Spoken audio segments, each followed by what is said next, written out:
Thank you. Good afternoon, everyone. Thanks for joining us for the COVID-19 media call for September 28th. On the call today, we have Infectious Disease Director Chris Erzman and Assistant Commissioner Dan Huff.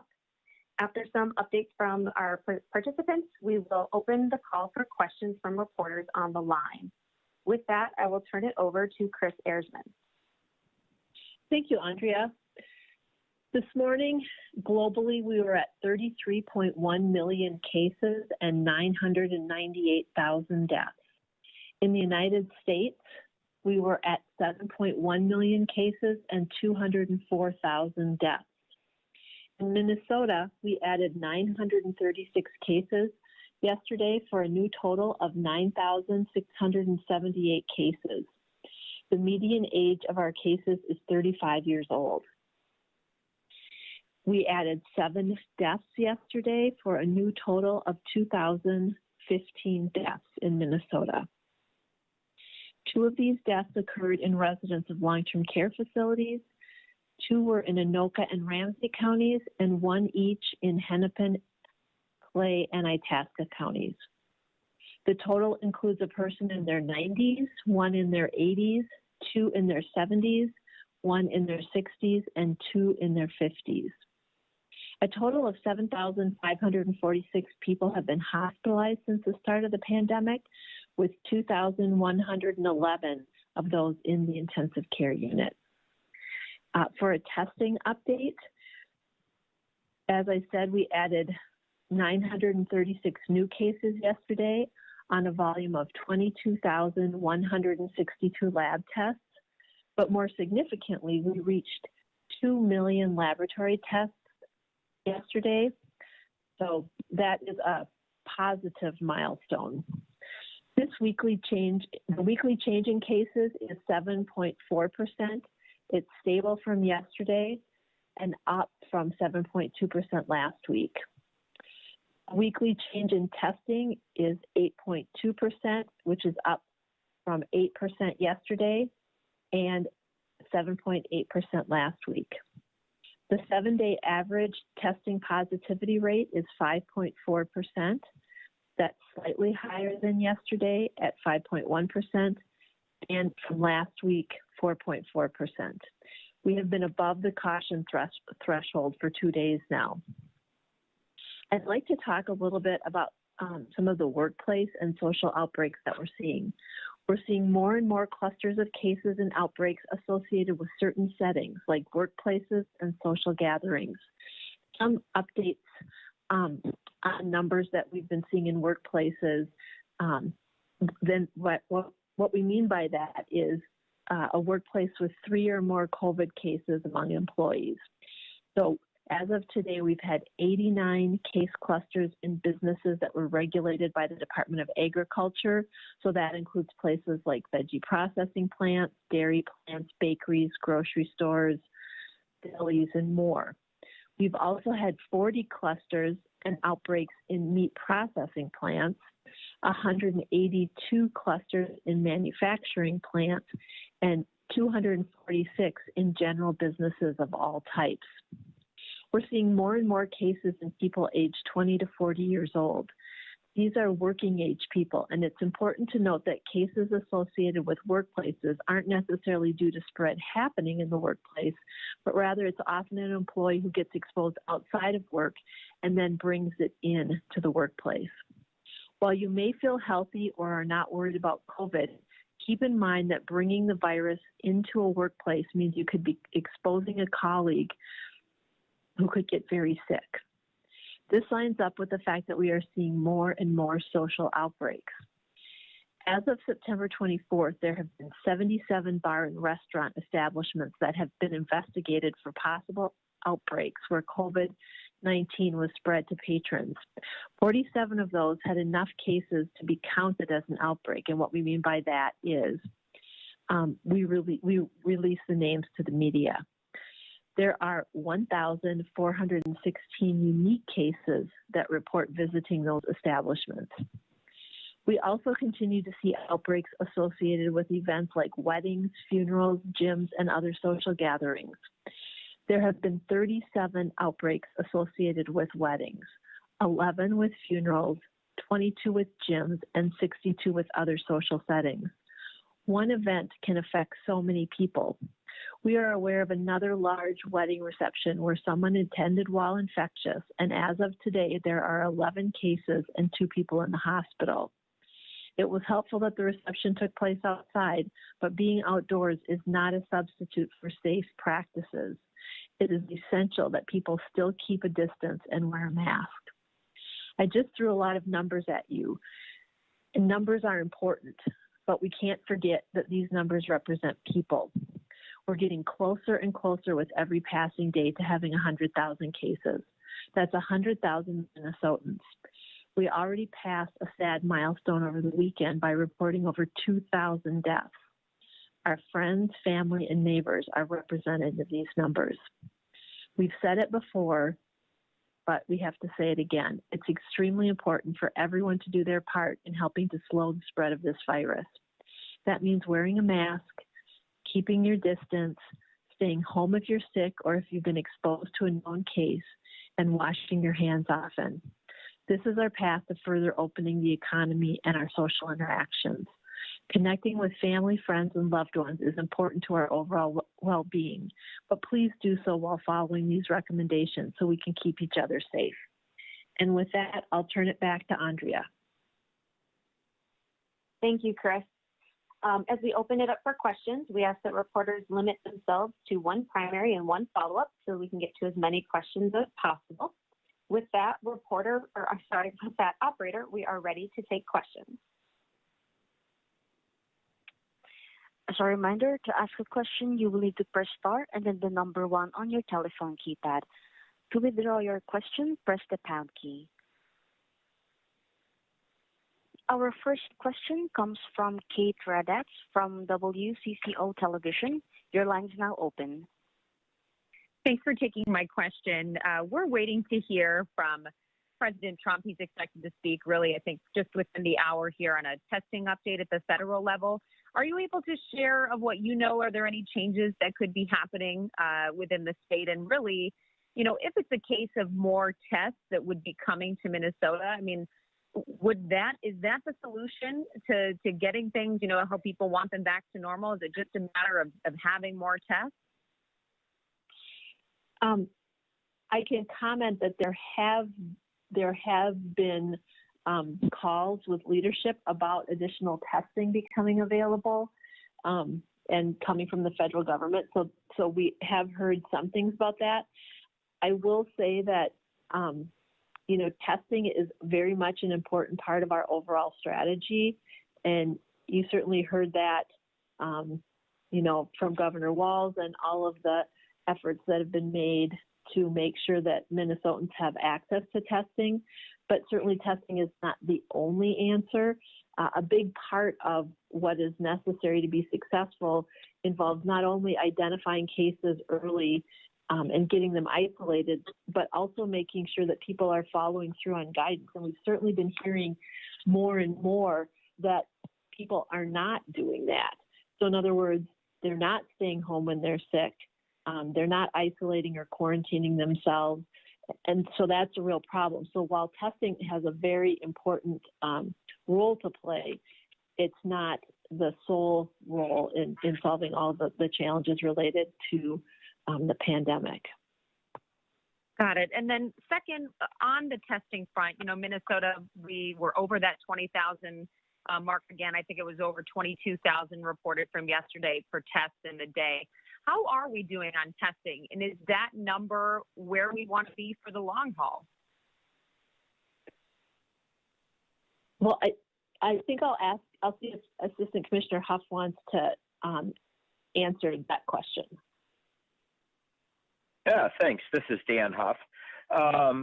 So we're really excited and pleased with the testing capacity that we have built in Minnesota. We achieved the $20,000 moonshot, but we know that that's not enough, as we want to continue testing, doing much more testing in our long-term care settings, doing more testing in schools, universities, And that's why we are continuing to add capacity. We also want to make sure that we have diversity in our testing platforms so that if we face a shortage like we did in April and May, or like we did a month ago, of any type of testing supplies, that our system is robust enough in Minnesota. We actually topped 30,000 tests reported over the weekend, so that's a very exciting milestone for one day. That was reported on Friday, or rather on Saturday for Friday. But we, with our new saliva lab, we're going to be upwards of 40 to 50,000 tests per day capacity in Minnesota. And that's really important to make sure we have good turnaround time and to make sure that we have all the testing capacity we need to serve the many needs of the state. Thank you. Thank you.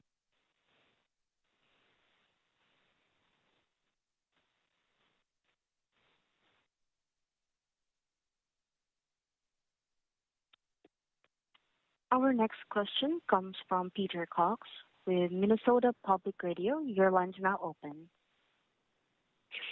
Yes, I'm wondering if MDH has any response to the comments from the mayor of Eitzen over the weekend about the situation that happened there, I think September 15th, with people doing the Casper project. Thanks, Peter. I'm going to ask Assistant Commissioner Huff to do that question.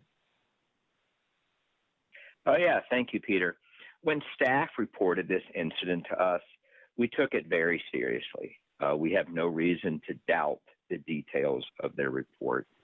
But this and reports of other incidents were serious enough that the CDC decided to pull their teams. Following up, had you given the randomly selected communities a heads up that you would be there? It's a great question. So we have done significant outreach with local public health and through you, our partners in the media, to let folks know about the study, that the study was occurring. We actually do not talk to specific communities in a Casper study. That's part of the research methodology. We want everyone to know that the study is happening, but we don't talk specifically about where it will be happening with the communities.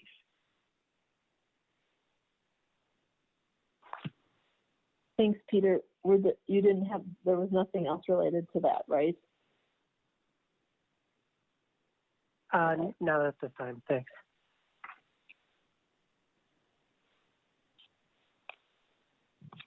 Our next question comes from Chris Megan from Pioneer Press. Your line is now open.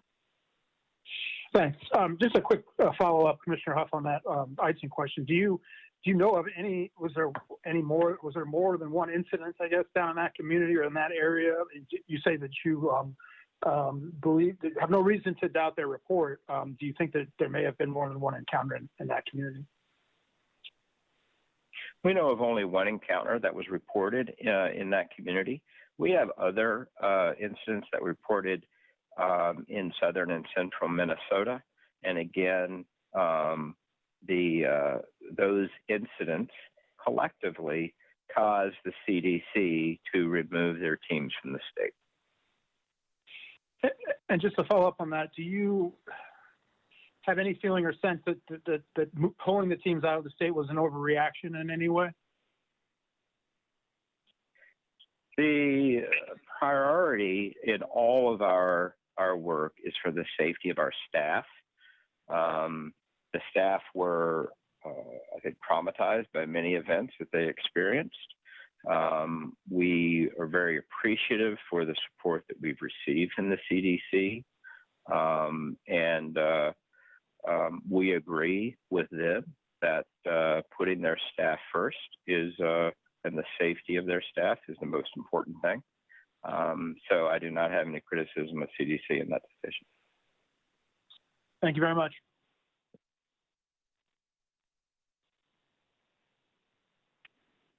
Our next question comes from Glenn Howitt from Star Tribune. Your line is now open.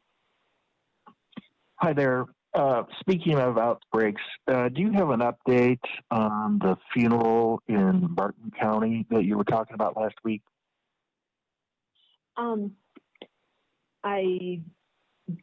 do. I can get that data for you. So let me pull that up. And then, did you have another question? Yeah. Any evidence that the recent uptick we've seen in cases, including another record-breaking day, does any of that link back to the Labor Day holiday weekend? Yes. I mean, I think that what we're seeing in terms of our uptick in cases is both a combination of activities, related to that weekend, as well as just a general movement among the population to more and more activities that don't involve social distancing. So in other words, people are, we mentioned a more recent wedding, mentioned the funeral. We're seeing more and more instances where we have large groups gathering together with little or no social distancing and no masking, and all of those events are contributing to our case numbers, as well as, we talked a while ago about sort of the ripple effect. And so, you have an event and then that generates cases, but then each of those cases go back into an environment, a world, a social structure where they in turn generate more cases. So we're seeing sort of that building cumulative effect of lots of cases from clusters, as well as, the ripple effect of all those cases. And then Glenn, as soon as I pull up the data, I will speak up and share it. Great, thank you.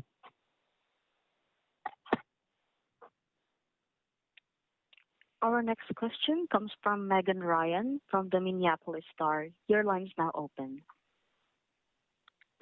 Hi, thank you very much. I have a question about testing capacity, maybe specifically related to college campuses. I'm curious if you guys know of any shortages of testing availability on any college campuses. And then if you could speak to, I know there's different philosophies, like for example, I think the University of Illinois is testing all of its on and off campus students every 2 weeks. I think at the University of Minnesota, it's only testing symptomatic students. And so I'm kind of curious if there's a kind of philosophy there of, why you think maybe one is right for one campus and not another. Certainly, we have not heard of issues related to testing shortages. There have been testing events that have been made available in some of the communities where we have seen cases associated with colleges or universities. The department did not recommend, an ongoing continuous testing cycle for our higher ed institutions. Some certainly chose to do that, but that was not something that we were recommending. Although, as you said, some institutions are doing that. I think the intent is that you certainly want to be identifying cases early so that you can isolate and quarantine. But that also takes a huge number of resources.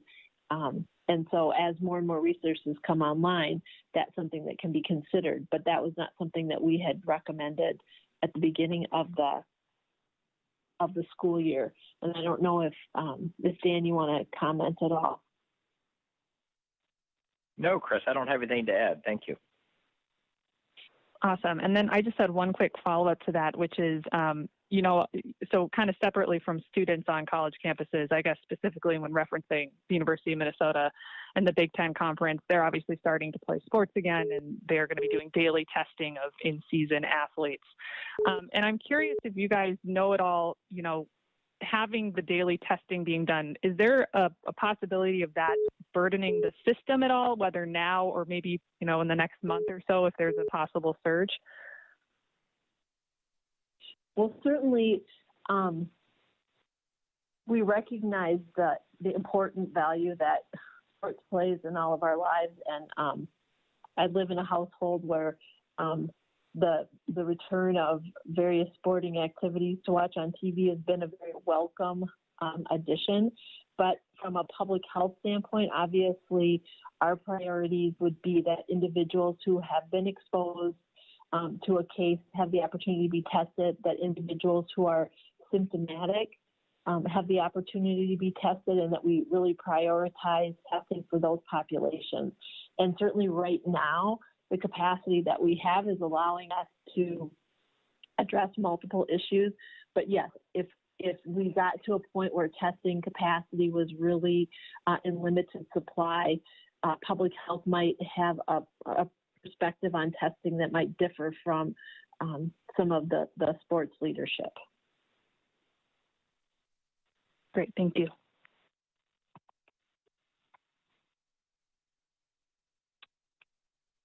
Our next question comes from Jake Benson from Proctor Journal. Your line is now open. Thank you. Do you have any data or numbers for public school districts and students and staff that have contracted COVID? Yes, we have a team that tracks that, and we have we've been watching. We look both at a situation in which there may be cases in a particular school. What we're finding is that most of the cases are not associated with transmission within the school setting, but rather are occurring external to school, sports or social, and then we're sort of doing the follow-up at the school level. The information that we have on schools will be coming out and be available on our website, I believe, this Thursday. Thank you very much.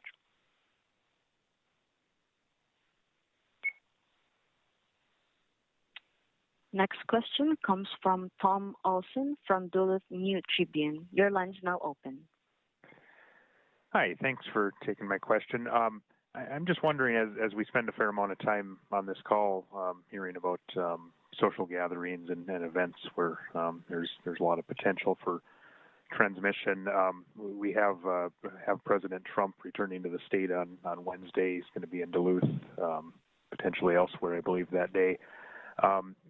I guess I'm just wondering, from your perspective, we still have guidelines on capping gatherings at certain numbers, and I'm just wondering how concerning it is to have large scale rallies, and if there's any plans for monitoring or enforcing any of the actual guidelines around these events, especially knowing we still have another month and potentially more of these political events to come. So I guess I'm just wondering what the response to that has been, and if there's concern or any plan for enforcement around some of those events. I think, as you know, Governor Walz did send a letter to both campaigns to let them know what the expectations were in Minnesota about the size of groups, masking, social distancing, all of those things, and did ask for both campaigns to abide by that while they were in Minnesota. I think that Commissioner Malcolm has addressed the issue of enforcement on another call, so I'll kind of refer back to that. But certainly, anytime we have large groups gathering, and people are not socially distanced and not masking, that's always a risk for transmission, whether it's political or social. Any of those things are certainly concerning. And so, that's why we're asking the public to consider the guidelines when they find themselves in those settings. Mm-hmm. Okay. Yeah, I mean, obviously I'm familiar with the letter, and I know that's been strongly recommended. I mean, are there any actual enforcement measures you could take, or things you could do, I don't know, at the event or after the fact, or is that kind of outside your control? Well, I can tell you that I'm not responsible for enforcement actions. I can certainly see if Assistant Commissioner Huff wants to comment. Okay. Thanks, Chris.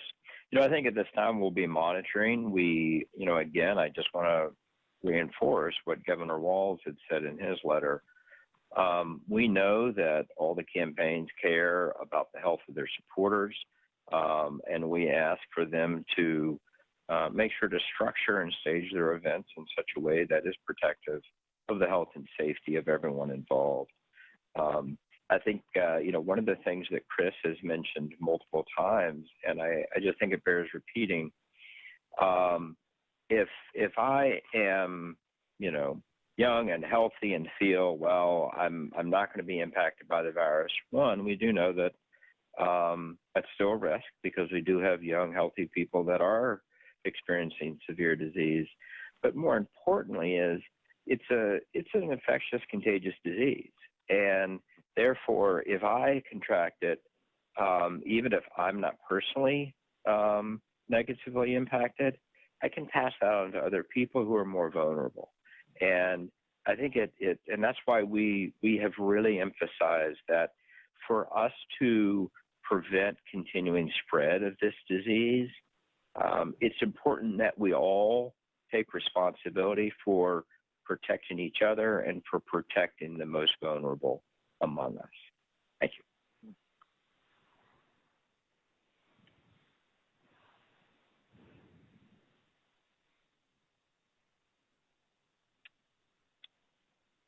Our next question comes from Chris Rogers from Winona Post. Your line is now open. Thanks. Similar to the K-12 school question, MDH has talked about putting out a data tool for cases at colleges. Do you know when that will be ready? Yes, thank you. The intent is that would also be coming out this week as well. We have been tracking what's happening in our institutions of higher education, and so that will also be going on the website coming up this week. Do you know how often that'll be updated? We'll be updating that weekly, but we also, obviously you're in a university town, and we're asking the colleges and universities to also be providing that information. Thanks. And then before we go to the next question, I just wanted to follow up with a question from Glenn Howitt related to the Martin County funeral situation. We are currently at a total of 39 cases associated with that event, with one person who is hospitalized. Thanks, Chris. And operator, we have time for one more question. Yes, we have our last question from Paul Scott with Foreign News Service. Your line is now open. Hi, I just wanted to see if you could address, it's quite a discrepancy in the two narratives regarding the Eitzen situation. The town official says there was no gun. There was a large radio that could have been mistaken as a gun. Clearly, whatever happened was bad enough to get the CDC teams to want to pull out, but is it possible, in your view, that the team confused the radio with a gun? And I'll defer that to Assistant Commissioner Huff. Yeah, thanks, Chris. So I don't want to, get in a tit for tat. I think we feel that the concerns raised by the team in the field were concerning. We acted at what we feel is the best for the safety of the teams. We have no reason to doubt the veracity of their statement. I think that what's important for us to remember is a broader message that I think the fact that the CDC pulled its teams from Minnesota.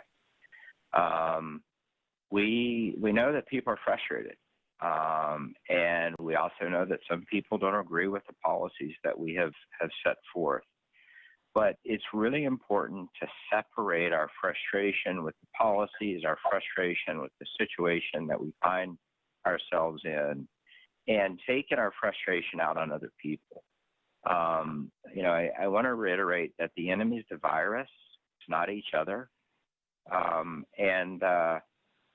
We're definitely concerned about the incidents that were that the CDC and Casper teams faced. We're concerned about incidents that other public health officials in Minnesota and around the country have faced. I would ask that we all pause and remember that we are good folks here in Minnesota, and we take care of each other. And don't let the stress and the anxiety get the best of us, but to reach out and care for our neighbors and care for our fellow citizens. I think that is the bigger message here. Thank you. Thank you.